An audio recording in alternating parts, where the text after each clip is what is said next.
So in the book of Daniel, Daniel was in the first group of exiles who was taken from Jerusalem to Babylon when Nebuchadnezzar came to exert his force. Nebuchadnezzar had defeated Egypt at the Battle of Carchemish, and that opened the pathway for Babylon to become the most dominant world empire of the day. So as they began to conquer Judah and they conquered Jerusalem, one of the things that happened is that they had 3 successive deportations of people, and they would take those people and they would take those from Jerusalem to Babylon where they would live. And in that first group was Daniel. And Daniel kind of sets the stage for that as he writes the book of Daniel, because he brings some of the Israelites from the royal family and from nobility. He brings the brightest and the smartest and the ones that have the most promise, and he takes them to Babylon so that they can learn not only how they live as Jewish people, but also how Babylon could change the way that they viewed themselves. So this deportation that Daniel is part of, that's almost 2 decades before Jerusalem is ever destroyed. And you ask, well, Greg, why does that matter for this sermon? Well, the first thing it explains, Daniel has really, really good understanding of Hebrew culture. And then Daniel's also going to have really, really good understanding of Babylonian culture. And he is in this long history of people, especially Daniel, he's in the place of kings, and he's in courtyards, not only with Babylonian officials, even into Persian officials. And so he is God's witness to the empire. He's God's prophetic voice about his kingdom. And so he would have grown up in the shadow of the temple, and he would have known the greatness of the temple, but he would have been removed before he saw the destruction of the temple. And he's taken to Babylon. Babylon in the day is magnificent. I mean, it is magnificent. It's probably at the time the most magnificent city in the world. I mean, it is built to impress and to intimidate people. There are stories that the walls in ancient Babylon would have been wide enough that you could race chariots on it.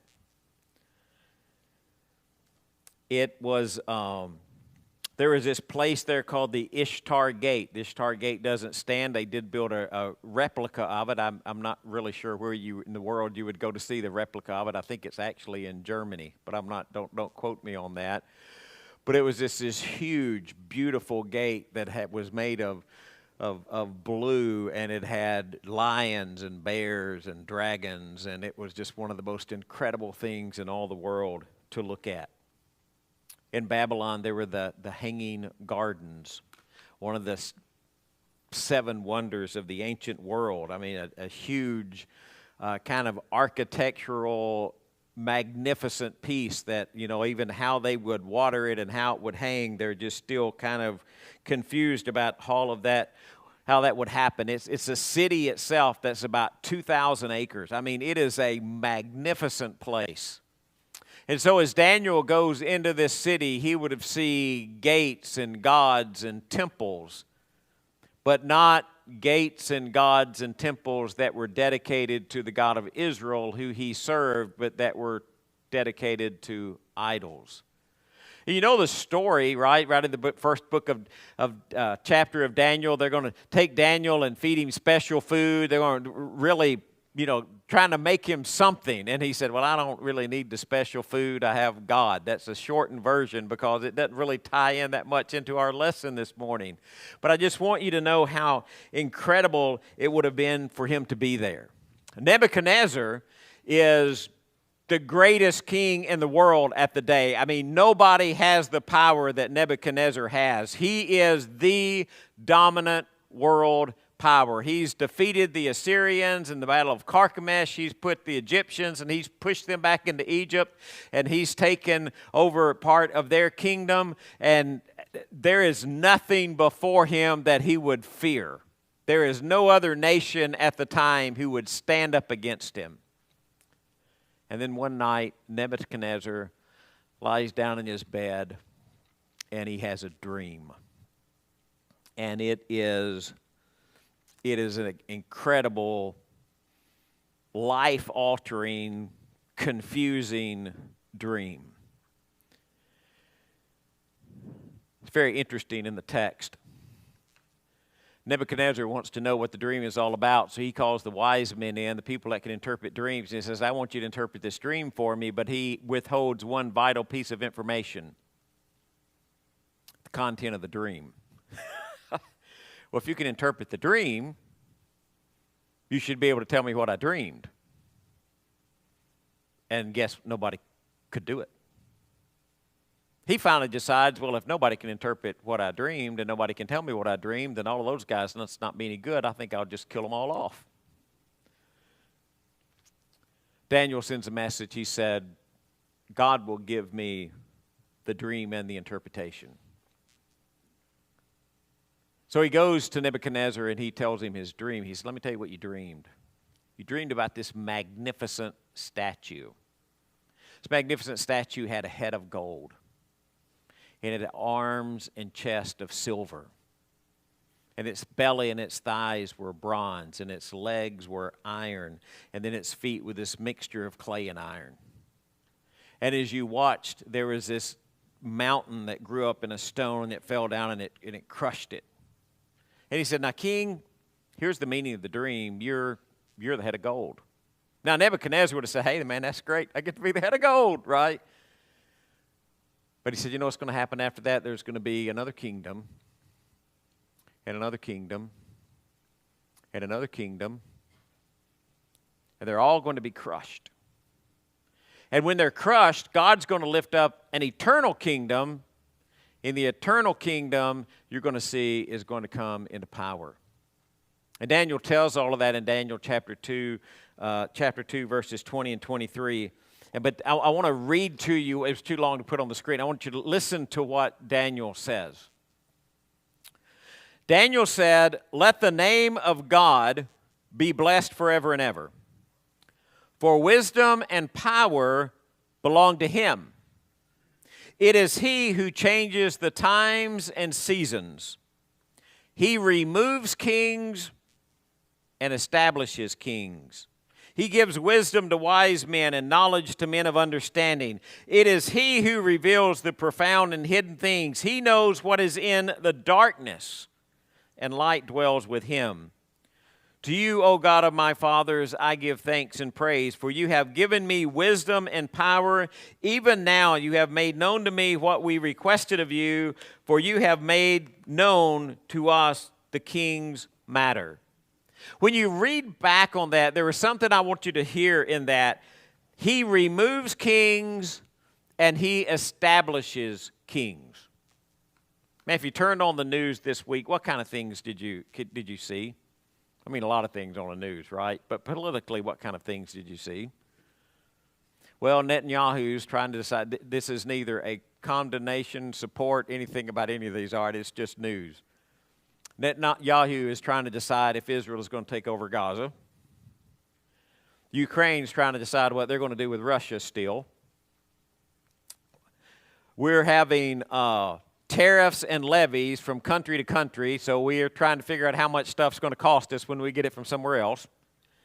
And what you have in the world is you have all of these, whether you want to call them kings or presidents or world rulers, whatever terminology you want to put them under, they are all vying for power, and they're all jostling around trying to figure out who's most important and who has the most power. Nebuchadnezzar sees a dream, and here's the key of the dream. Every empire would rise and fall. God listed them. 1, 2, 3, 4. Then the eternal kingdom.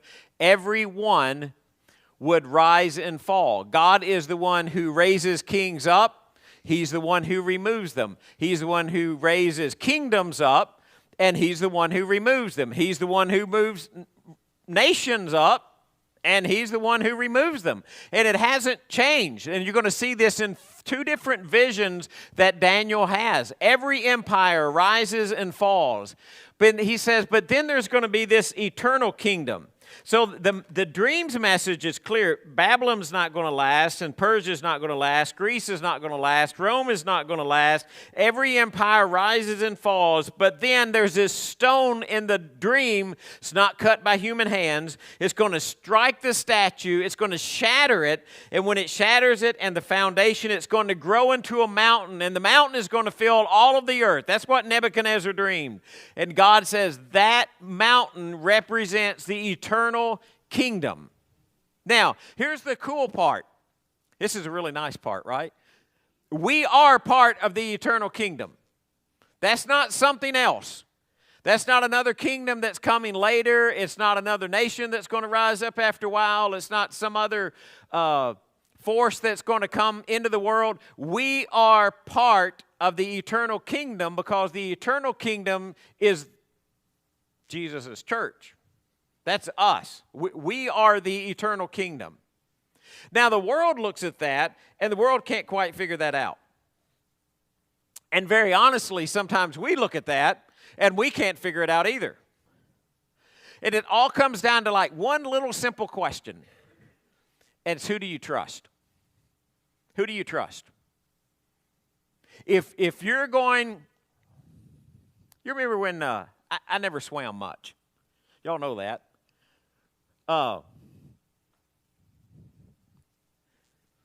You know when those kids get on the side of the pool and Dad says, well, just jump, I'll catch you. Did you jump? Somebody said, yeah, I jumped. I don't remember if I jumped or not. I'm pretty sure I jumped. Dad said jump because Dad says jump, you jump, right? So, do you trust? I mean, did you trust enough to jump? How about those trust exercises where you're supposed to stand up here, and we're not going to do this live, by the way, and I'm supposed to stand up here and just fall back and trust that somebody would catch me? I trust most of you, but I don't know that I would do that. Because I'm afraid you would think, I wonder what it'd sound like if he just hit that floor. Not intending to hurt me, just intending to be funny. Where's your trust? I mean, look around at the world that you live in. What do you trust in? Now, I hope you don't take this the wrong way, and I hope it doesn't get me kicked off YouTube, but it could.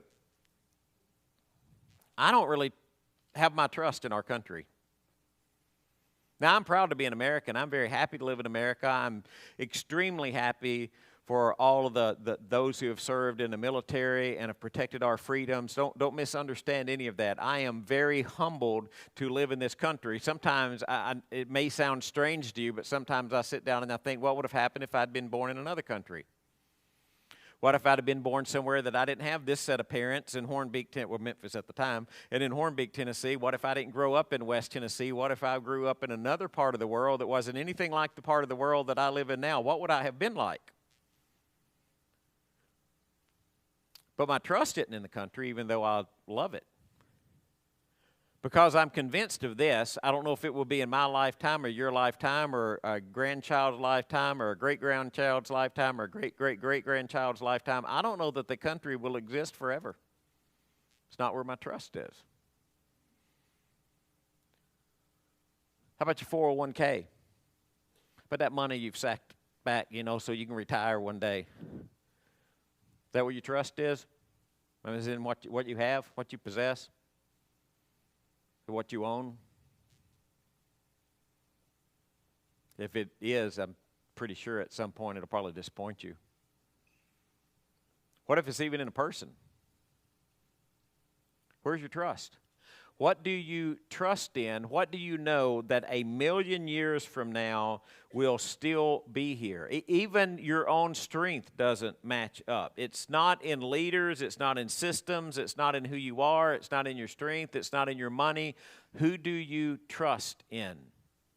Boy, if interpreting that dream did not make an impression on Daniel, God gave him another one. Now, I meant to remind you where this came from, and I don't, maybe I put it in my notes. And I did not. I'm sorry. I found this online. I did not create that. because it's another vision that Daniel had. Might sound a little bit like Revelation. The sea gets stirred up and the sea is troubled. And when the sea is troubled, he sees this vision, these 4 ferocious, untamed symbols of violent kingdoms who come rising up out of the sea. And they are fierce looking. But they represent kingdoms. They represent kingdoms to which God is telling to Daniel, these kingdoms are going to rise. These kingdoms are going to be there. It's Daniel chapter 7. And when you look over at Daniel chapter 7, I mean, it is just, even when you just sit down an hour a day and read it, you just think, man, what in the world is that? He said, "In my vision at night I looked, and there before me were the 4 winds of the heaven, churning up the great sea. And 4 great beasts, each one different from the others, came up out of the sea. The first was like a lion. It had wings of an eagle, and I watched until its wings were torn off, and it was lifted from the ground so that it stood on 2 feet like a man, and the heart of a man was given to it. And there before me was a second beast, which looked like a bear. It was raised up on one of its sides, and it had 3 ribs in its mouth between its teeth. And it was told, get up and eat your fill of flesh. And after that I looked, and there before me was another beast, one that looked like a leopard, and on its back it had 4 wings like those of a bird. And the beast had 4 heads, and it was given authority to rule. And after that, in my vision, I looked, and there before me was a 4th beast, terrifying and frightening and very powerful. It had large iron teeth that crushed and devoured its victims, trampled underfoot whatever was left. It was different from all the former beasts, and it had 10 horns. And while I was thinking about the horns, there before me was another horn, a little one, which came up among them, and the 3 of the first horns were uprooted before it, and this horn had the eyes like of a man and a mouth that spoke boastfully. And he wanted to understand the meaning of the vision, so God gives him the meaning of the vision and the 10 horns and the little horn that comes up, and it's going to speak boastfully against God. And he said 4 great beasts. But here's the key. God says to Daniel, 4 great beasts are 4 kingdoms that will rise from the earth. But the saints of the Most High will receive the kingdom that will possess it forever. Yes, forever and ever. So you read that Daniel 7. If Daniel 7 sounds a lot like Revelation, there's a reason for that. We get into that some other time, okay, because we don't have time in this sermon. But there's 4 kingdoms coming, but none of the 4 kingdoms are going to endure. The kingdom that's going to endure is the kingdom that comes from God. And Daniel says, I saw one like the Son of Man. Wow. When Jesus gets on earth, you know what his favorite title for himself is? Y'all could guess, right? Son of Man. He even says, you will see the Son of Man seated at the right hand of power, coming with the clouds of heaven. So in Jesus is fulfilled what Daniel sees, because the Son of Man comes and reigns with authority and power forever and ever. You will see the Son of Man seated at the right hand of power, coming with the clouds of heaven. So let me ask you, who is Jesus? Who is he? See, someone that we show up on Sunday morning and sing Jesus Has Loved Me to? I mean, Jesus loves me. Jesus loves me. Great song. See, more than that? See somebody, you open the Bible and you read his name on the pages in a couple of places. But is he something more than that? Isn't he the kingdom, the king who is going to be king forever? And it's not a theory. It's not even for the future, because God's kingdom is already here and we are already part of it. So when Daniel starts seeing these visions about the kingdoms that are going to rise and fall and all the things that are going to happen in the history of the world, all of those are pointing toward Christ who shows up and establishes an eternal kingdom, which you are adopted and put into that kingdom, and you're part of that kingdom now. And so the question becomes, when will that kingdom end? When does it stop? And so Jeff said, never, right? Never, never, never, never. It doesn't stop. So in all the things that you see on the news, all the things that are happening in the world, all the things that we fret about, all the things we scratch our head about, God says everything that happens with every kingdom in the world, I have that under my control. In the text, not one kingdom rises up that God doesn't rise it up. And he even says about some like the Assyrians, here's what's going to happen. I need someone to do something that I need done in the earth, so I'm going to raise Assyria up. It's going to be a great kingdom, but after I raise Assyria up, it's going to become proud, and when it becomes proud, I'm going to humble it, and then I'm going to subject it to another kingdom. So I'm going to raise Babylon up, and Babylon's going to come, and they're going to be the kingdom that rises up that puts Assyria under subjection. And then after the Babylonians rise up, I'm going to raise up the Medes and the Persians, which happened in the book of Daniel. And I'm going to do the same thing there. And after the Medes and the Persians, I'm going to raise up Greece. And Greece is going to do the same thing. They're going to do my bidding in the world. And after that, I'm going to rise up Rome. And Rome is where we get the end of the New Testament inspiration. But what I don't think God quit doing is using kingdoms to accomplish his purposes in the world and however he wants to accomplish them. Because the world is his. And if the world is his, then Jesus is his king. And Jesus is the one that he has set on the throne. So the question becomes, who do we trust? We better have a trust in the one who's eternal. But God's not done with Daniel. He wants to show him something else. I'm not giving you every Daniel vision, just I'm kind of putting some of them together.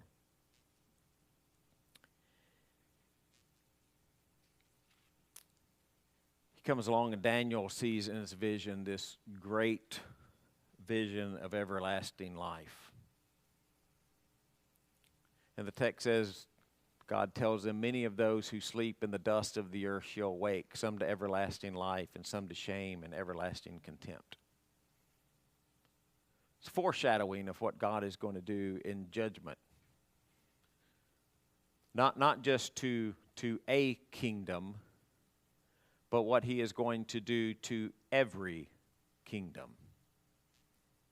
None of the kingdoms will stand against what God chooses to accomplish.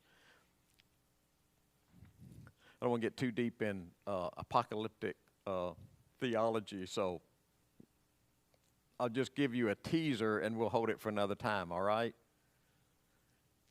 But a term like Gog and Magog, which represents every kingdom of the world. It doesn't matter if every kingdom of the world unifies itself to stand against God. Every kingdom of the world will not stand against the God who created it. And what God envisions is what Jesus said when he came along and said, I am the resurrection and the life. Whoever believes in me, though he die, yet shall he live. Because God's kingdom is not just about this world. God's kingdom is about the hearts and the lives of people. It's about who we are and what we think and what we live for and what we're trying to accomplish. Are you just trying to survive the world? Or are you trying to change the world? You just trying to make it from one day to the next day? Or do you realize that your existence in Jesus far outweighs any this day to next day? Are you just trying to make sure that you can get from point A to point B? Or do you look at your life and ask, it's not really about point A or point B. What it is really about is, does God rule my heart? Is Jesus my king?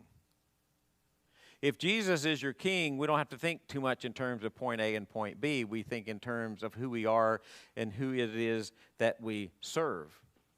So that leads us to another question: who we trust. Are you just trying to survive in the world? And then comes the really tough question of who really rules your life.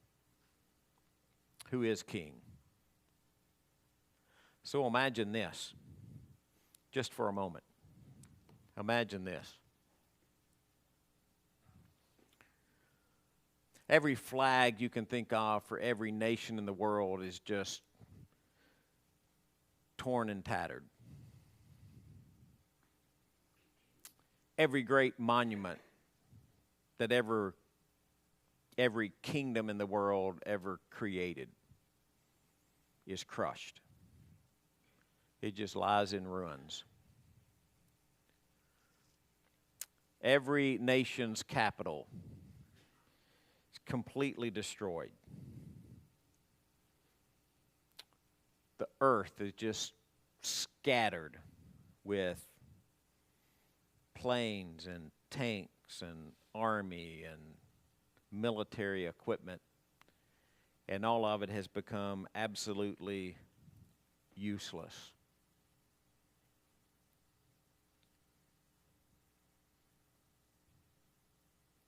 And all over the world, there's nothing but silence. Everything that seemed strong, everything that seemed invincible, it just lies in ruins. And then there in the sky, in one spot, or a million spots, I don't know,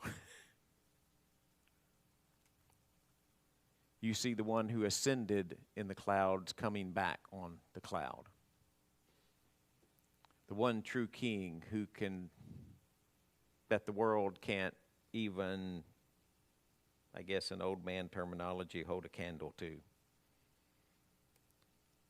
That no enemy can conquer. That just with a word can destroy whatever he chooses to destroy and bring life to whatever he chooses to bring life to. And everything that we trusted in the earth, everything that we thought was valuable, everything that we thought was important, everything that we thought really had meaning, it's pretty much at this point completely gone. The one thing I think you probably will be able to hang on to, I hope, I'm shooting for this one, okay, is the love that you have for people in relationship, but that's probably all you got left. Everything else is gone. Everything else is destroyed. When all of that happens, and it will happen, I don't know when, can't really tell you how, don't know if it'll be in your lifetime, my lifetime, somebody else's lifetime, don't have any idea, but when it happens,